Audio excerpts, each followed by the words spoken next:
हॉटेलमध्ये जाऊन चमचमीत पदार्थ खाण्याचा विचार करत असाल तर ही बातमी तुम्हाला सावध करणारी आहे। छत्रपती संभाजीनगरात अन्न व औषध प्रशासनाने मोठी धडक कारवाई करत शहरातील प्रसिद्ध यल्ला यल्ला आणि आईच्या गावात या दोन रेस्टॉरंटचे परवाने तातडीने निलंबित केले। सेफ फूड सेफ महाराष्ट्र मोहिमेअंतर्गत झालेल्या तपासणीत धक्कादायक प्रकार समोर आले। यल्ला यल्लाच्या किचनमध्ये बटर चिकन कबाब आणि चिकन लॉलीपॉपमध्ये हानिकारक सिंथेटिक फूड कलरचा वापर होत असल्याचं उघड झालंय। तब्बल 20 ते 25 केमिकल रंगाचे डबे जप्त करून नष्ट करण्यात आले। तर आईच्या गावात रेस्टॉरंटमध्ये बटर नानच्या नावाखाली स्वस्त फॅट स्प्रेड वापरून ग्राहकांची फसवणूक तसेच बुरशी लागलेले आंबे आणि सडलेल्या भाज्यांचा साठा आढळलाय।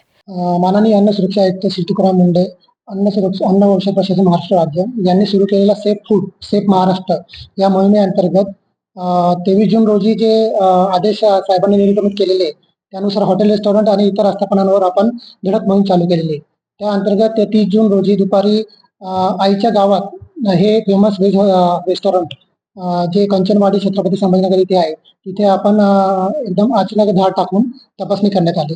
सदर रेस्टॉरंटचा परवाना आपण तात्काळ निलंबित करण्यात आलेला आहे। सदर तपासणीच्या वेळी किचनमध्ये आपल्याला काही बुरशी लागलेल्या पालेभाज्या सापडल्या होत्या।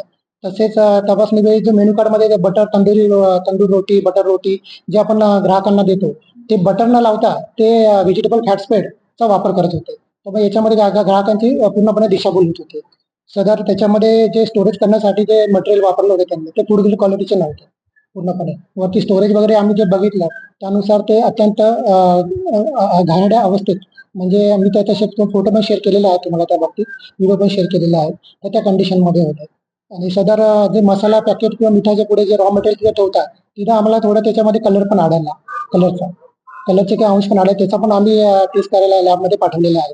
तर अशा अनुषंगे ह्या हॉटेलमध्ये आम्ही तपासणी करून सदर हॉटेलचा परवाना तात्काळ निलंबित करण्यात आलेला आहे। या गंभीर अनियमिततेमुळे एफडीएने दोन्ही हॉटेल्स विरोधात कठोर कारवाई करत परवाने पुढील आदेशापर्यंत निलंबित केले।